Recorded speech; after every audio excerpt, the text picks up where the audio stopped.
नमस्कार देश के जागरूक नागरिकों, एक राष्ट्र एक चुनाव, वन नेशन वन इलेक्शन।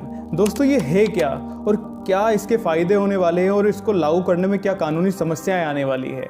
साथ ही दोस्तों क्या इससे जातिवाद धार्मिक उन्माद कम होगा और जो हमें हर साल सरकारों और पार्टियों की तरफ से घोषणा का जो कभी पूरी नहीं होती उनका लड्डू मिलता है, क्या उस लड्डू के ऊपर पाबंदी लगेगी। दोस्तों ये सारी ही बातें हम आपको इस वीडियो के माध्यम से बताएंगे, लेकिन उसके लिए आपको हमारे साथ इस वीडियो के अंत तक जुड़े रहना होगा और हमें सब्सक्राइब करना पड़ेगा।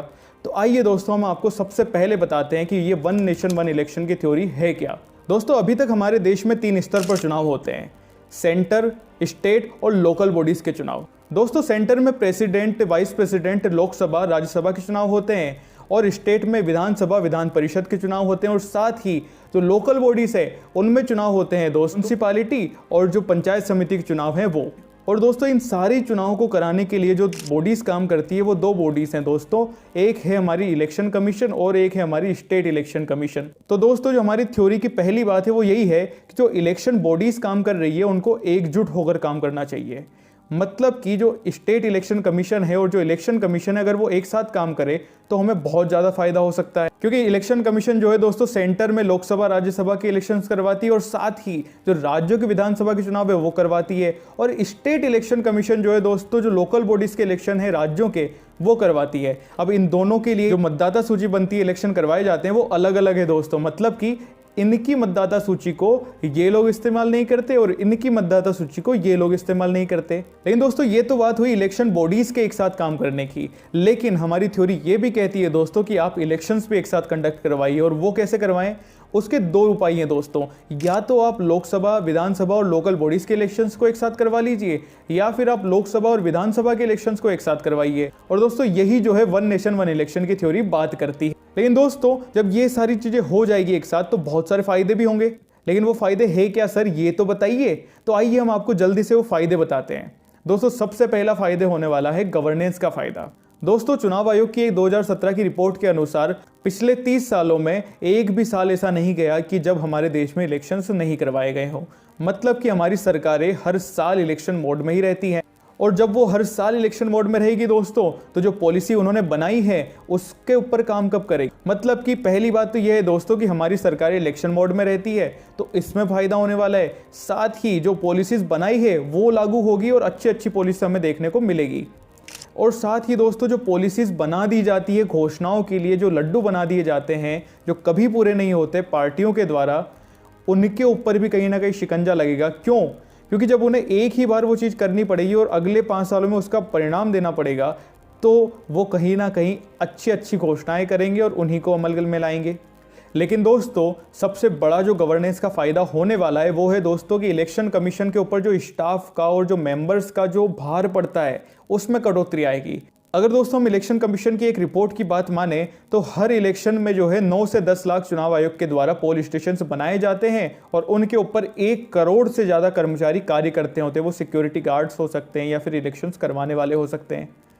तो दोस्तों इसका खर्चा और इसका भार जो है वो पूरा इलेक्शन कमीशन के ऊपर पड़ता है और उसका असर हमारे देश की ग्रोथ के ऊपर बिल्कुल पड़ेगा दोस्तों। और अगर हम भार की बात कर रहे हैं दोस्तों कि हमारे ऊपर फाइनेंशियली भार कितना पड़ता है हर साल इलेक्शन करवाने का, आइए समझते हैं। दोस्तों अगर हम फाइनेंशियली भार की बात करें तो चुनाव आयोग की एक रिपोर्ट के अनुसार 2014 के लोकसभा इलेक्शन में 3,870 करोड़ का खर्च आया था। और वही चुनाव आयोग की रिपोर्ट ये भी कहती है कि हर राज्य के विधानसभाओं के चुनाव में जो है 300 से 400 करोड़ के समथिंग खर्च हो जाते हैं। अगर दोस्तों एक मोटा मोटा खर्चा भी मैं मानकर चलूं तो 15 से 20 हजार करोड़ का खर्च आता है इलेक्शंस को करवाने में इलेक्शन कमीशन के द्वारा 5 सालों के अंतर्गत राज्यों, सेंटर और लोकल बॉडीज के इलेक्शंस में। और दोस्तों ये खर्चा जो है उन कैंडिडेट्स के खर्चे से अलग है जो कैंडिडेट्स अपने प्रचार और प्रसार के लिए करते हैं। मतलब कि दोस्तों हमें फाइनेंशियली भी इसका बहुत ज़्यादा फायदा हो सकता है। और दोस्तों अगर हमारे अगले फायदे की बात करें तो हमें करप्शन में काफ़ी गिरावट देखने को मिले, क्योंकि जब हर 5 साल में इलेक्शन होंगे तो जो फंड रेज करती है पार्टीज वो भी फंड कम रेज करेगी और इसका फायदा हमें करप्शन में गिरावट को देखने को मिलेगा। साथ ही दोस्तों जो हमारा मेन फायदा वो हमें सोशली रूप से देखने को मिलेगा। क्यों? क्योंकि जब पार्टी सरकारें अलग अलग राज्यों के इलेक्शंस को कंडक्ट करती हैं तब वो हर राज्य में जो है अलग अलग घोषणाएं करती है वहां के मतदाता और वहां के जातिगत समीकरण को ध्यान में रखते हुए। लेकिन जब एक ही साथ चुनाव करवाए जाएंगे दोस्तों, तो सरकारों और पार्टियों को ये पता होगा कि अगर हम इस राज्य में ये घोषणा करते हैं तो उसका कहीं ना कहीं हमें नुकसान जो है अगले राज्य मतलब कि दूसरे राज्य के इलेक्शंस में भी देखने को मिलेगा। मतलब कि साफ है दोस्तों कि सरकारें और पार्टियां इस बात से बचेंगी कि वो एक जाति को या एक धर्म को ध्यान में रखते हुए घोषणाएं ना करें। तो इसका फायदा दोस्तों हमें सोशली भी काफ़ी ज़्यादा देखने को मिलेगा। और दोस्तों अगर मैं मतदाता और वोटर्स के फायदे की बात करूं तो वो इसलिए बढ़ जाता है दोस्तों क्योंकि जब मतदाता एक ही बार में निकलेगा और सारे के सारे इलेक्शंस के मतदान एक साथ कर देगा तो कहीं ना कहीं उसका इंटरेस्ट जो है लोकतंत्र में बना रहेगा कि हाँ, मतदान एक ही बार हो रहा है, मतलब कि बार बार मुझे मतदान करने के लिए नहीं जाना पड़ेगा। लेकिन दोस्तों हर एक फ़ायदा अपने साथ एक एक प्रॉब्लम लाता है। तो वो प्रॉब्लम्स क्या है दोस्तों, आइए जल्दी से मैं आपको बताता हूँ। दोस्तों सबसे पहली प्रॉब्लम आने वाली है अकाउंटेबिलिटी की। मतलब कि जब हर साल इलेक्शंस होते हैं तो सरकारों और पार्टियों को ये पता होता है कि जो उन्होंने घोषणा करी है उसको पूरा करना जरूरी है, वरना हमें लोकल बॉडीज़ के इलेक्शंस में नुकसान हो जाएगा या फिर हमें विधानसभा के इलेक्शन में या लोकसभा के इलेक्शन में नुकसान हो जाएगा। लेकिन जब 5 साल के लिए सरकारें निश्चिंत हो जाएगी कि हाँ भाई अब सरकार में हम आ गए, अब अगर हम घोषणाओं को पूरा ना भी करें तो भी कोई बात नहीं, हमें 5 साल के बाद हमारी परीक्षा देनी है, तो वो निश्चित हो जाएगी। तो इसका जो नुकसान है वो अकाउंटेबिलिटी पर देखने को मिलेगा। और साथ ही दोस्तों जो मुद्दे या घोषणाएं हुई है वो भटके भटके से नजर आएंगे, मतलब कि पूरे नहीं होंगे। मतलब कि दोस्तों हम देख सकते हैं कि अगर एक नाम या एक पार्टी की हवा है केंद्र में तो उसका सीधा असर पड़ेगा लोकल बॉडीज के इलेक्शंस में।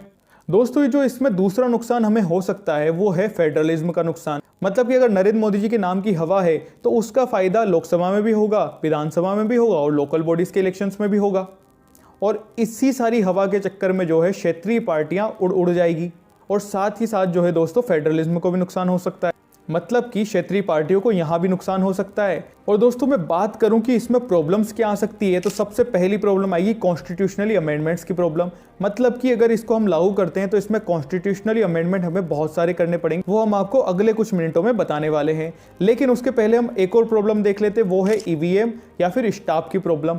मतलब कि इलेक्शन कमीशन के ऊपर इतना भार पड़ जाएगा एक साथ इलेक्शन करवाने। अभी तक क्या होता है दोस्तों कि ईवीएम का रोटेशन बना हुआ रहता है, लेकिन जब एक साथ इलेक्शंस करवाए जाएंगे तो ईवीएम्स भी हमें लानी पड़ेगी बहुत ज़्यादा और साथ ही हमें स्टाफ भी बहुत ज़्यादा लाना पड़ेगा। मतलब कि दोस्तों जो इसमें प्रॉब्लम्स आने वाली है वो ये है कि अकाउंटेबिलिटी घट सकती है, फेडरलिज्म घट सकता है, कॉन्स्टिट्यूशनली प्रॉब्लम आ सकती है और साथ ही ईवीएम और जो स्टाफ का खर्चा है वो इलेक्शन कमीशन के ऊपर बढ़ सकता है। और साथ ही अगर मैं फ़ायदे की बात करूं तो दोस्तों गवर्नेंस का फ़ायदा होने वाला है, फाइनेंशियली फ़ायदा होने वाला है, सोशली हमें फ़ायदा होने वाला है और वोटर्स को डायरेक्ट फ़ायदा होने वाला है। लेकिन दोस्तों जैसा कि मैं आपसे हमेशा कहता हूं कि हर प्रॉब्लम का सॉल्यूशन है हमारे पास, सिर्फ आप हमसे जुड़े रहिए। तो चलिए आपको बताते हैं कि सॉल्यूशन क्या है। सबसे पहली बात दोस्तों कि सारी पार्टीज को एक साथ एक मेज पर आकर साथ में बहुमत के साथ इसको पारित करना पड़ेगा और साथ ही दोस्तों इसको हमें 1 बाय 1 स्टेप्स में पारित करना पड़ेगा। और उससे क्या होगा दोस्तों कि एक साथ अगर हम इसको लागू कर देंगे तो इसका भार जो है इलेक्शन कमीशन पर और देश के ऊपर बहुत ज़्यादा पड़ सकता है और इसके फेल होने के चांसेस भी बहुत कम हो जाएंगे दोस्तों।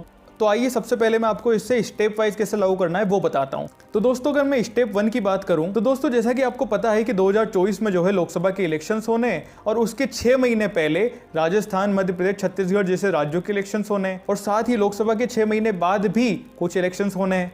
तो क्यों ना हम जो ये 6 महीने का प्रारूप है लोकसभा के आगे और पीछे इन इलेक्शंस को हम एक साथ करवा दें। मतलब कि दोस्तों सीधे तौर पर मैं ये कह रहा हूं कि जो राज्यों के इलेक्शन दिसंबर 2023 में होने हैं उन राज्यों के इलेक्शंस का थोड़ा सा टर्म एक्सटेंड कर दें और उन्हें लोकसभा के साथ कर दें और जिन राज्यों के इलेक्शंस लोकसभा के बाद होने 6 महीने 7 महीने के उनको थोड़ा सा घटा दें और लोकसभा के साथ ही कर दें। इससे होगा क्या दोस्तों कि हमारी स्टेप 1 को क्लियर कर लेंगे और लोकसभा और कुछ राज्यों के इलेक्शंस को हम एक साथ कंडक्ट करवा लेंगे और उसके बाद हम हमारी स्टेप 2 में बढ़ेंगे। और स्टेप 2 ये कहता है दोस्तों कि क्यों ना हम जिन राज्यों में विधानसभा के इलेक्शन होने हैं उन राज्यों में विधानसभा के इलेक्शन के साथ ही लोकल बॉडीज के इलेक्शन भी एक साथ कंडक्ट करवा लें। इससे दोस्तों उन राज्यों में जो है इलेक्शंस को एक साथ कंडक्ट करा सकते हैं अपन और हम हमारी स्टेप 2 को क्लियर करके स्टेप 3 की तरफ बढ़ जाएंगे। और दोस्तों जब हम हमारी स्टेप 2 को क्लियर करके स्टेप 3 की तरफ बढ़ेंगे तब हम 2029 और 30 के लोकसभा इलेक्शंस के समय में लोकसभा, विधानसभा और लोकल बॉडीज के इलेक्शंस को एक साथ कंडक्ट करवा के हम 1 नेशन 1 इलेक्शन की थ्योरी को पूर्ण रूप से जो है लागू कर पाएंगे। लेकिन दोस्तों जब हम हमारी स्टेप 3 को क्लियर कर लें तब हमें स्टेप 4 लेना पड़ेगा। मतलब कि हमें 1 तारीख या फिर 1 हफ्ता या 1 महीना ऐसा निश्चित करना पड़ेगा कि जब इन तीनों ही बॉडीज के इलेक्शन एक साथ करवाए जाएं। जैसा कि अमेरिका में अभी भी होता है। लेकिन दोस्तों कहीं ना कहीं इन सारी चीज़ों को लागू करने के लिए हमें बहुत सारे अमेंडमेंट्स लाने पड़ेंगे। और वो अमेंडमेंट कौन कौन से हैं दोस्तों? सबसे पहला कॉन्स्टिट्यूशनली अमेंडमेंट लाना पड़ेगा और साथ में हमें अमेंडमेंट लाना पड़ेगा बिजनेस रूल्स में। दोस्तों हमें जो सबसे पहला अमेंडमेंट लाना पड़ेगा वो लाना पड़ेगा आर्टिकल 85 और आर्टिकल 174 में। आर्टिकल 85 बात करता है दोस्तों प्रेसिडेंट की पावर की, जिसके थ्रू वो जो है लोकसभा को भंग कर सकता है। और साथ ही आर्टिकल 174 बात करता है दोस्तों गवर्नर की पावर की, जो कि विधानसभा को भंग कर सकता है 5 साल से पहले ही। दोस्तों हमें जो इसमें अमेंडमेंट लाना है वो ये लाना है कि हमें स्पेशल मेजोरिटी के थ्रू, मतलब कि 2/3 मेजोरिटी के थ्रू पार्लियामेंट को भी ये पावर देनी पड़ेगी कि वो भी जो है लोकसभा और विधानसभाओं को भंग कर सकता है। लेकिन दोस्तों ये केवल वन टाइम पावर, मतलब कि वन टाइम अमेंडमेंट रहेगा। दोस्तों हमें जो दूसरा अमेंडमेंट हमारा लाना पड़ेगा वो है आर्टिकल 83 और 172 में। आर्टिकल 83 ये बात करता है दोस्तों कि लोकसभा का कार्यकाल इलेक्शन के बाद में 5 साल तक रहेगा और आर्टिकल 172 कहता है कि विधानसभा का कार्यकाल इलेक्शन के बाद में 5 साल तक रहेगा। तो हमें इसमें 2 अमेंडमेंट लाने हैं दोस्तों। पहला अमेंडमेंट परमानेंट है और दूसरा टेम्पररी है। तो जो परमानेंट अमेंडमेंट है वो ये है दोस्तों कि अगर 5 साल के बीच में कभी भी विधानसभा या लोकसभा भंग हो जाती है तो उसके बाद बचे हुए सालों के लिए इलेक्शन करवाए जाएं, ना कि उसके 5 साल के बाद तक के लिए। कि अभी क्या होता है दोस्तों कि अगर लोकसभा का कार्यकाल है 5 सालों का और 2.5 साल में अगर लोकसभा भंग हो जाती है अविश्वास प्रस्ताव के बाद, तो दोस्तों सरकार के भंग होने के बाद वापस से 5 सालों के लिए इलेक्शन करवाए जाएंगे, ना कि सिर्फ 2.5 सालों के लिए। तो हम ये कहना चाहते हैं दोस्तों कि सिर्फ आप 2.5 सालों के लिए इलेक्शन करवाइए और वापस से 2.5 साल खत्म होने के बाद 5 सालों के लिए वापस से इलेक्शन करवाइए। और दोस्तों ये जो नियम है ये आज भी पंचायत या फिर जो म्युनिसिपैलिटी के इलेक्शंस होते हैं उनमें लागू है। और दोस्तों इससे हम जो है वन नेशन वन इलेक्शन को लागू कर पाएंगे। वरना जैसे कि अगर 5 साल के बीच में वापस सरकार गिरी फिर 5 साल का हुआ तो ये इसमें वापस से जो है अंतर आ जाएगा। और दोस्तों जो हमें दूसरा अमेंडमेंट लाना है टेम्पररी अमेंडमेंट, वो ये है कि हमें एक बार के लिए यह नियम करना है कि आप जो है लोकसभा या विधानसभाओं के कार्यकाल को कम या ज़्यादा कर सकते हैं। इससे मैंने जो आपको वो स्टेप 1 की थ्योरी बताई थी ना दोस्तों कि लोकसभा और राज्यों के चुनाव को एक साथ करवाने की, उसमें हमें फायदा मिलने वाला है। और दोस्तों इन सारे संवैधानिक बदलावों के बाद भी हमें एक और बदलाव लाना पड़ेगा आर्टिकल 324 और आर्टिकल 243 और आर्टिकल 243 में। और दोस्तों ये बात करते हैं इलेक्शन कमीशन और स्टेट इलेक्शन कमीशंस की। मतलब कि दोस्तों मैंने आपको बताया था कि वन नेशन वन इलेक्शन की थ्योरी ये कहती है कि जो इलेक्शन कमीशन है सेंटर में, जो स्टेट इलेक्शन कमीशन है, ये दोनों ही बॉडीज जो है एक साथ आकर काम करें। और दोस्तों इससे फायदा ये होगा कि जब ये दोनों ही बॉडीज एक साथ आकर काम करेगी तो हमें फाइनेंशियली भी फायदा होगा, गवर्नेंस का फायदा भी होगा और इलेक्शन कमीशन के ऊपर भार भी नहीं पड़ेगा। लेकिन दोस्तों जो सरप्राइज अमेंडमेंट है वो है नो कॉन्फिडेंस मोशन में अमेंडमेंट। मतलब कि लोकसभा और विधानसभाओं के जो बिजनेस रूल्स हैं उनकी सेक्शन 198 में अमेंडमेंट लाना। मतलब कि अभी तक क्या होता है दोस्तों कि जब अविश्वास प्रस्ताव या फिर नो कॉन्फिडेंस मोशन लाया जाता है तब केवल ये बात करी जाती है कि सरकार जो है बहुमत में नहीं है और जो है आप उसको भंग कर दें। लेकिन जब हम अमेंडमेंट करेंगे तो हम ये बात करेंगे कि जब अविश्वास प्रस्ताव लाया जाए तब उसी प्रस्ताव में ये भी बात की जाए कि अगली सरकार कौन बनाएगा और उसके पास कितने वोट या बहुमत हैं। इससे दोस्तों ये होगा कि जब नो कॉन्फिडेंस मोशन की वजह से सरकार भंग हो जाती है तब वापस से हमें नई सरकार मिल जाएगी, ना कि हमें उसके लिए इलेक्शंस करवाने पड़ेंगे। लेकिन दोस्तों आपने ये तो जान लिया कि क्या इसे लागू कर सकते हैं, क्या इसके फायदे होने वाले हैं, क्या इसके नुकसान होने वाले हैं। लेकिन मैं आपको ये भी बताता हूं दोस्तों कि 1952 से लेकर 1962 के जो इलेक्शंस हुए थे उनमें ये थ्योरी लागू होती थी। मतलब कि वो इलेक्शन पंचवर्षीय योजना की तरह होते थे, मतलब कि हर 5 साल में एक साथ एक मतदान करवाए जाते थे। लेकिन 1968-1969 में हमने ये रूल बदल दिया और हम अलग अलग इलेक्शंस करवाने लगे।